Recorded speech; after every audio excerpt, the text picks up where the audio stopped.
It's official, this summer is the hottest on record by a large margin. This is a clear indicator of climate change in operation. Freak weather patterns around the globe continue to be a factor. What we can now share with you are some key data points in the latest report by the Copernicus Climate Change Service on behalf of the European Commission. The results, in fact, are staggering, and we'll be looking at the implications as well. For starters, the June, July, August months this year have been the warmest on record globally by a large margin, with an average temperature of 16.77 degrees centigrade. That's 0.66 degrees above average. These 3 months, June, July and August, have seen record-breaking high sea surface temperature anomalies in the North Atlantic and for the global ocean at large. Summer of 2023 has seen marine heat waves in several areas around Europe and across the Mediterranean in July and August. These 3 months have seen above average precipitation over most of Western Europe, with local rainfall records broken, leading to flooding in Western and Northeastern North America, parts of Asia, Chile, Brazil, Northwestern Australia as well. In contrast, Iceland and alpine regions in Europe, southern Scandinavia, southern North America, and most of South America experienced drier than average conditions. In some regions, these dry conditions led to significant wildfires. So, what is the direct link to India, and how is India being impacted? Now, to understand that, we need to understand the term Climate Shift Index, or CSI. So, what's CSI? In simple terms, CSI analysis quantifies the influence of climate change on daily temperatures across the world. We are now at a CSI level of 3, which means that the extreme weather events that we now see and what we are talking about are at least 3 times more likely to have happened because of climate change. So in terms of India, according to the NGO Climate Trends, which tracks this closely, 3 Indian states, Kerala, Puducherry and the Andaman Islands, experienced warmer temperatures more than 60 days at that CSI level of 3. In other words, they have been significantly impacted by climate change factors. 11 Indian states experienced average temperatures of 1 degree centigrade or more than the long-term 1991 to 2020 average, right? So that is a huge concern there. And 5 Indian states had a summer average CSI of about 3. In other words, 5 states had higher summer temperatures directly linked to climate change. So absolutely incredible temperatures, and that's not a positive situation as well. We've got a wonderful guest with us, Dr. John Nairn, joining us, Senior Extreme Heat Advisor at the joint WHO, World Health Organization, World Meteorological Office at the World Meteorological Organization. Thanks, Dr. Nairn, very much for being with us. In simple terms, what does this rise in temperatures, and it's a consistent rise now, mean for billions of people around the world? Yes, unfortunately, the trend is very evident that we are on a rising trend, and we are seeing that the rising trend will impact strongest through the tropics to begin with, even though we are seeing quite significant signals through the mid-latitudes, through Europe and North America and China. We are expecting to see the strongest signals through the tropics, subtropics. So we must prepare for more of these types of conditions. Dr. Nairn, we've just in India gone through floods in the state of Himachal Pradesh. We've seen freakish weather conditions where, despite very intense rains in some parts of our country, the overall monsoon numbers are fairly low. It's not going to be a normal monsoon at this rate. Is this also because of climate change? Most definitely. An example I can think of at the moment is what they call the Omega block that's over the Europe right now, where we see the link between heat wave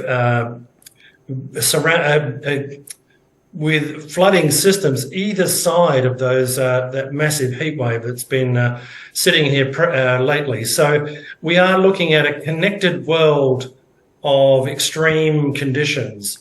The global patterns will mean that we see a chain of heat, high rainfall areas followed by heat, followed by high rainfall areas. So that will be what we continue to see. Unfortunately, the warmer globe will produce a higher capacity to rain. We know that for every 1 degree, we will get between 1 degree of warming, we will get between 7 and 10% more water vapor held in an atmosphere. Mm-hmm. And when we do get those events that can lift that moisture and form the rain systems, we will see more intense rain. Dr. Nairn, we are going into the G20 summit here in India, and the reason I bring this up is because data which, and it's Oxfam data which has just come out, the high-income G20 countries with the largest shortfall in their planned emission reductions are the US, Australia, Canada, and Japan in that order. And this is a time-honored argument, but I think it needs, repeat over here, that some of the middle-income countries with very large populations, in terms of per capita emissions, are far, far lower. Therefore, the burden which actually rests on the developed countries is much larger, and yet they do not manage their emissions as well. This being the case, is it not adding to, a global burden which we'll all face? Look, I can only agree that the challenge is there ahead of all of us. Myself, I'm from Australia, so I've witnessed how harsh it can be even for my communities at home. I think the political will needs to grow. I think the transition to clean fuels is certainly on the agenda, but we need to also build the infrastructure that will enable us to employ those new strategies, and that's certainly where I hope people will concentrate on their investments in the future. It is a big challenge for everyone, and I think some of the lessons are also that the developing world are seeing the impacts as well, and I think that will grow pressure on the developing world to do more. Dr. Nairn, one of the key issues over here is the transfer of technology, which actually helps in cutting down emissions. And by technology, there are so many solutions. There's green hydrogen, for example. There is more efficient battery technology now available. However, it comes at a certain cost. If the world doesn't get around to solving the cost issue, right, then a large number of countries and societies will not be able to afford these technologies, which are otherwise fairly developed. Unless that cost issue is sorted out, what, in your opinion, is the likely fallout? I think the trajectories that we're seeing in the climate signals mean that our communities must find those solutions. There is no alternative. Everything that I see in the data says that we're going to see more of these events, not less.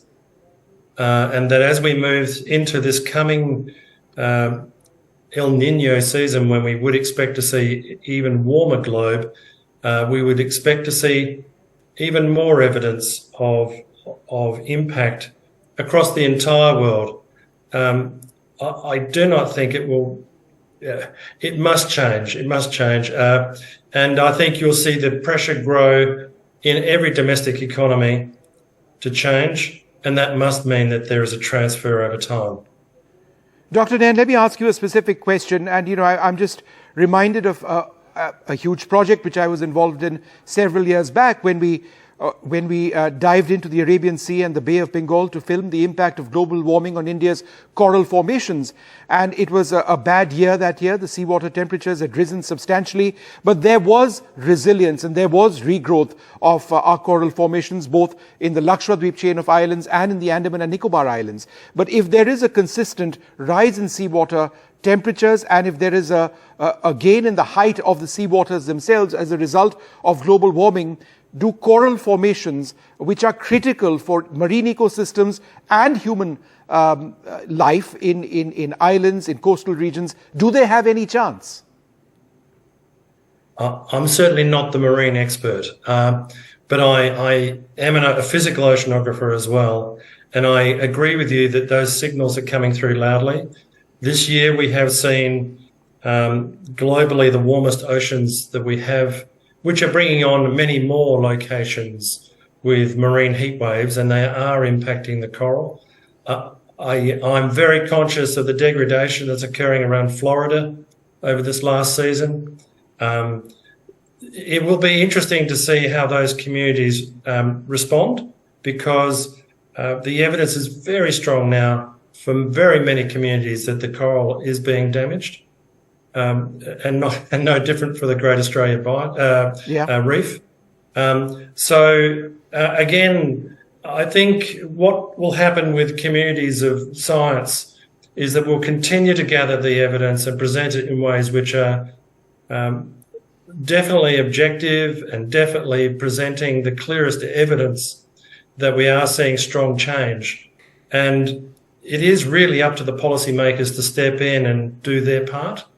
And I believe the communities need to be very clear to their politicians, because they're going to respond on their behalf to get the change they need. So we just need the evidence. We need the communities to inspect the evidence, which is going to be very clear. It's very clear. We can't be clearer than what we put forward at the moment. And people are seeing the hazardous weather rolling through everywhere. And it doesn't matter where we're looking. We're seeing new heat in South Asia, new heat in Southeast Asia. Japan is breaking record minimum temperatures.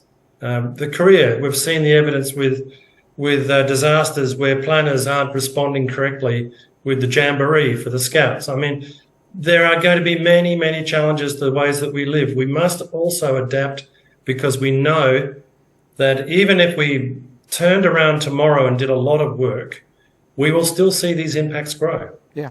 So we must embrace both the need to change with the technologies that we can get a hold of, but also to put in protective measures and resolve to change the way that our communities respond to heat, because there's so many things that we can do to protect ourselves. Yeah. And it's just a case that for many it's new, and it needs to be brought into the local level and worked through government, local government, federal government, but also through the labour laws that we use, so that we can protect people's livelihoods. Sure. And come out the other side as a well-functioning community.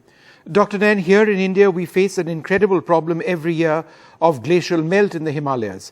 And the pace of glacial melt overwhelms our river systems. Add to that freakish rain patterns, which again overwhelm our river valleys, low-lying areas. People lose their lives. We've seen it this year as well. But the larger issue of glacial melt at another level, of course, is at the poles, where the polar ice caps are shrinking. In terms of the data we now have, how significant has polar ice shrunk in the North Pole and in the South Pole in, let's say, the last 1 year or so? Okay, well, the northern polar cap is undergoing progressive shrinking. We know that we've lost the multi-year ice effectively. It used to be you might get the rafting of several years of ice, and you would get very thick ice in the over the North Pole. Now, pretty much, you've got a much lower accumulation of ice, so it is shrinking. It fluctuates, but it's shrinking. We have seen a very startling change around Antarctica, with the sea ice reaching record low levels, and indeed, it's demonstrated almost a reluctance to grow properly this year. So it's the middle of winter, of course, or coming into spring in the southern hemisphere. Yet we're at one of the lowest areas of sea ice around Antarctica. It is a complicated story. I'm aware that because of the abundant moisture that is available around Antarctica, they've had some of the highly rapid accumulation of ice in the interior with the amount of snowfalls they've had. So we must be cognizant that it is a complex story. But on the periphery of the ice cap, we know the warmer seas are eroding the stability of those ice shelves. So we may see rapid growth in the interior, but we also may see quite a lot of ice shelf failures, which, of course, if they come off the land, if they break at the sea, it's not a net add to the sea level. But if they break off further back in the interior, that going into the seas will actually raise the sea level. So there's a lot of interest, huge amount of science, good science going into understanding that. But we do know that it's becoming a much more dynamic environment to monitor and to get good information and data out to the communities. Look, Dr. Nayan, thank you very much for speaking to us, sharing your insights into this data now for the last June, July, August. It's actually frightening, and it just gives us yet another indicator of where we are headed, and it is not good. Thank you very much, sir, for sharing your thoughts. Thanks very much indeed. Thank you for having me. It's a very important story. Thank you. It is indeed.